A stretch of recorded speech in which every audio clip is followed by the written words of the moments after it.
اڑی army camp پر دہشت گرد حملے کے محض ایک ہفتے کے اندر ہی سیکیورٹی ایجنسیوں کے لیے چوکنا ہونے والی خبر ہے۔ انٹیلیجنس ایجنسیوں نے خبردار کیا ہے کہ تقریباً 40 تا 50 پاکستانی دہشت گرد ہندوستانی علاقے میں دراندازی کے انتظار میں ہیں۔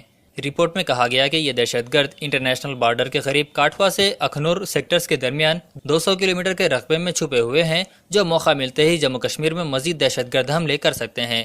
اس رپورٹ کے بعد آرمی اور بی ایس ایف نے چوکسی اختیار کر لی ہے اور سرحد پر نگرانی اور گشت میں اضافہ کر دیا گیا ہے۔ جموں کشمیر میں مظاہرین پر پیلٹ گن کے استعمال پر جاری خدشات کے درمیان ریاستی ہائی کورٹ نے اہم فیصلہ سنایا ہے۔ جموں کشمیر ہائی کورٹ نے پیلٹ گن کے استعمال پر پابندی لگانے سے انکار کرتے ہوئے کہا کہ ایمرجنسی حالات میں پیلٹ گن کا استعمال حق بجانب ہے۔ بار ایسوسی ایشن کی جانب سے داخل کی گئی ایک درخواست پر سماعت کرتے ہوئے عدالت نے کہا کہ تشدد کا راستہ اختیار کرنے والے مظاہرین پر قابو پانے کے لیے سیکورٹی فورسز کا طاقت استعمال کرنا ناگزیر ہوتا ہے۔ کورٹ نے پیلٹ گن کا استعمال کرنے والے عہدیداروں کے خلاف کارروائی کرنے سے بھی انکار کر دیا۔ عدالت نے کہا کہ ایک ایسے وقت جب وزارت داخلہ نے پیلٹ گن کا متبادل تلاش کرنے کے لیے ماہرین کی کمیٹی تشکیل دی ہے، اس معاملے میں دخل اندازی کرنا مناسب نہیں ہوگا۔ گو رکشکوں کے مظالم اور حملوں کے واقعات پر گجرات ہائی کورٹ نے شدید برہمی کا اظہار کرتے ہوئے سوال کیا کہ گو رکشکوں کو گائے کا گوشت ضبط کرنے کا اختیار کس نے دیا؟ بقرعید کے موقع پر احمد آباد کے کالوپور علاقے میں گو رکشکوں نے گائے کے گوشت سے لدے ایک رکشہ کو ضبط کر لیا تھا اور ان کی شکایت پر پولیس نے 5 افراد کے خلاف مقدمہ درج کر کے 4 کو گرفتار کیا۔ مقدمے کے 5ویں ملزم غلام قریشی نے گجرات ہائی کورٹ میں درخواست قبل از گرفتاری ضمانت داخل کی، جس پر سماعت کرتے ہوئے عدالت نے سوال کیا کہ گو رکشکوں کو گائے کا گوشت ضبط کرنے کا حق کس نے دیا اور یہ لوگ کس طرح شکایت درج کرنے کے لیے پولیس کی زبان استعمال کرتے ہیں۔ گجرات ہائی کورٹ نے اس سلسلے میں حکومت کو نوٹس بھی جاری کی ہے۔ انسداد دہشت گردی پالیسی کو مزید مضبوط بنانے کے لیے سارک ممالک کی دوسری اعلیٰ سطحی میٹنگ دہلی میں شروع ہوئی۔ 2 دن تک چلنے والی اس میٹنگ میں سارک ممالک کے ماہرین دہشت گردی سے نمٹنے کے لیے حکمت عملی پر غور و خوض کریں گے۔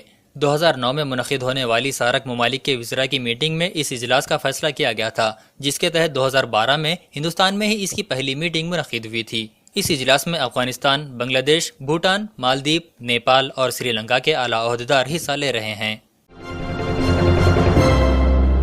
اے M furniture works, Asif Nagar, Jhira. آپ کی پسند کا فرنیچر واجبی داموں پر گارنٹی کے ساتھ۔ A M furniture works 9515224494۔ Delhi میں ڈینگو اور چکن گنیا کی وبا کو لے کر نیشنل گرین ٹریبونل نے دہلی حکومت، این ڈی ایم سی اور جل بورڈ کی سرزنش کی ہے۔ این جی ٹی نے کہا کہ دارالحکومت دہلی میں ہر تیسرا شخص بیماری کا شکار ہے اور اس صورتحال کو نظر انداز نہیں کیا جا سکتا۔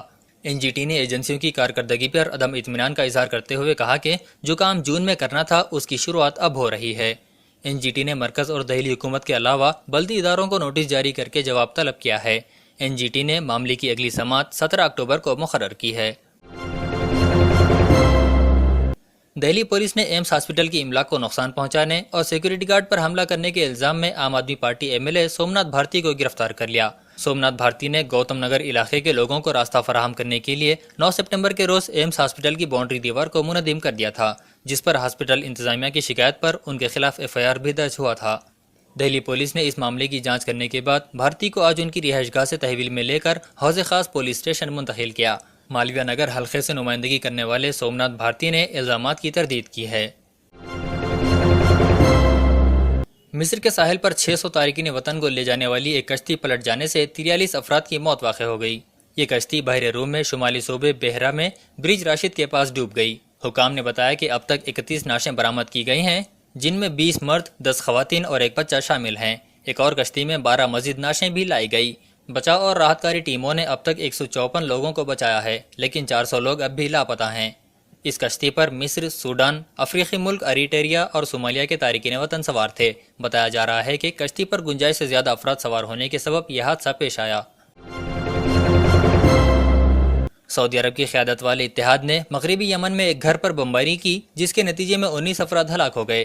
اطلاعات کے مطابق عرب اتحاد کے لڑاکا جیٹ طیاروں نے بحر احمر کے ساحلی شہر حدیدہ میں ایران نواز حوثی ملیشیا کے لیڈروں کے قبضے والے صدارتی محل پر کل میزائل داغے۔ حدیدہ صوبے کے ڈپٹی گورنر ہاشم اعجازی کے مطابق اس حملے میں محل کے نزدیک واقع مزدوروں کی آبادی والا ایک گھر نشانہ بنا، جس میں 19 افراد مارے گئے اور کئی دیگر زخمی ہو گئے۔ واضح رہے کہ صنعاء پر قبضے کے بعد حوثیوں سے لڑائی کے لیے سعودی عرب کی قیادت میں گزشتہ برس کے شروع میں اتحادی افواج کا قیام عمل میں آیا تھا۔ افریقی ملک کانگو میں صدر جوزف کابیلا کی مخالفت میں گزشتہ 2 دنوں کے دوران ہوئے مظاہروں کے دوران تشدد میں 4 پولیس اہلکار سمیت 32 افراد کے مارے جانے کی تصدیق ہوئی ہے۔ پولیس عہدیداروں کے مطابق کنشاسا مظاہروں میں ہلاک ہونے والے 32 افراد میں 28 عام شہری شامل ہیں۔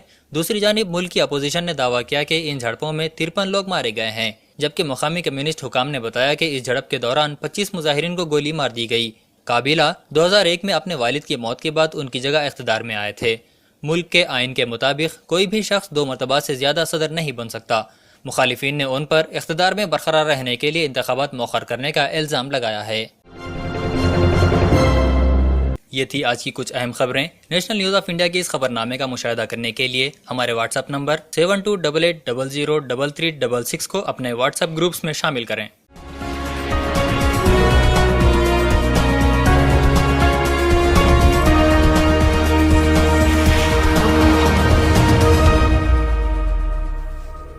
A M furniture works, Asif Nagar, Jhira. آپ کی پسند کا فرنیچر واجبی داموں پر گارنٹی کے ساتھ۔ A M furniture works 9515222494۔